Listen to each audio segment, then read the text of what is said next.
दोस्तों, स्वागत है आपका हमारे चैनल पर। मेरा नाम रोहन है। मैं दिल्ली शहर में रहता हूं। मैं एक बड़ी कंपनी में काम करता हूं क्योंकि अकेले ही था। कंपनी से काम करके वापस आकर खाना बनाना बहुत मुश्किल होता था। फिर घर की सफाई भी अच्छे से नहीं हो पाती थी। अकेले क्या क्या करता, तो सोचा कि एक नौकरानी रख लेता हूं। अगली सुबह ही मैंने अपने गार्ड को नौकरानी के लिए बोल दिया। उसने दूसरे ही दिन एक औरत को घर भेज दिया, पर दिखने में थोड़ी सांवली जरूर थी। लेकिन उसके नैन नक्श बहुत ही अच्छे थे और देखने में भी काफी अट्रैक्टिव लगती थी। अभी तक मेरे दिमाग में कोई गलत विचार नहीं थी। मैंने उसे बता दिया कि खाना चाहे नाश्ता। मुझे अपना घर थोड़ा अच्छा लगने लगा था। एक दिन मेरे साथ किस्मत में ऐसे पलटी मार डूबा ही रूम पर आ जाता था। नौकरानी के आ जाने के बाद जो मैंने कभी सोचा नहीं था, मैं रोज की तरह ऑफिस से आया। उसने मुझे नाश्ता दिया। मैं सोफे पर बैठकर नाश्ता कर रहा था। मैंने उससे कहा, तुम भी नाश्ता कर लो। साथ में बैठकर उसने कहा, नहीं साहब, मैं बाद में कर लूंगी। मैंने जिद की तो वह तैयार हो गई। मैंने उससे पूछा, अच्छा, तुम्हारे घर में कौन कौन लोग हैं? उसने बताया कि सिर्फ 2 ही लोग हैं, मैं और मेरा। मैंने पूछा, अच्छा, वह क्या करते हैं? तो उसने कहा, वह टैक्सी चलाते हैं। मैंने उससे पूछा, तुम्हारा कोई बच्चा नहीं है क्या? वह थोड़ी देर चुप रही, फिर रोने लगी थी। हम लोग बाहर सोफे पर ही बैठे थे।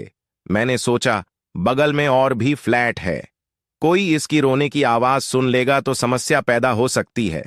मैंने उसका हाथ पकड़कर उठाया और उसे घर के कमरे में ले गया। मैंने उसे बेड पर बैठा दिया। मैं उसको समझाने लगा और उसको तसल्ली देते हुए अपने गले से लगा लिया और उसकी पीठ पर हाथ। फिर मैंने उससे पूछा, क्या हुआ?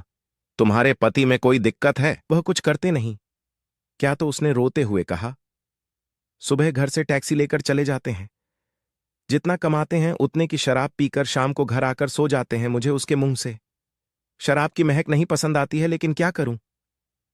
मेरी किस्मत में शायद यही लिखा है। यह सब वह मुझे रो रो कर बता रही थी। मैंने उसे चुप कराया। उसे देखकर मेरे अंदर का शैतान जगाने लगा था। मैंने सोचा, लगता है आज काम बन ही जाएगा।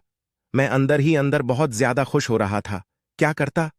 मैं भी तो एक जवान ही था और कुंभारा भी था।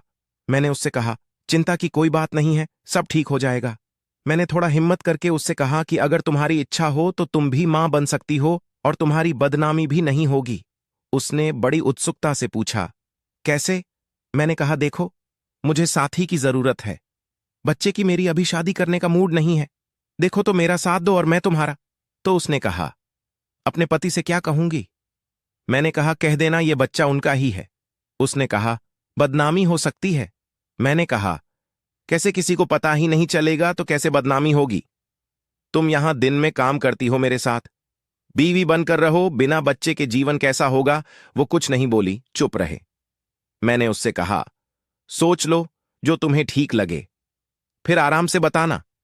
कुछ देर बाद किचन से वापस आए तो उसने कहा, साहब, जो आप कह रहे हो सकता है। क्या? ये सुनते ही मेरी आंखों में खुशी की लहर दौड़ गई।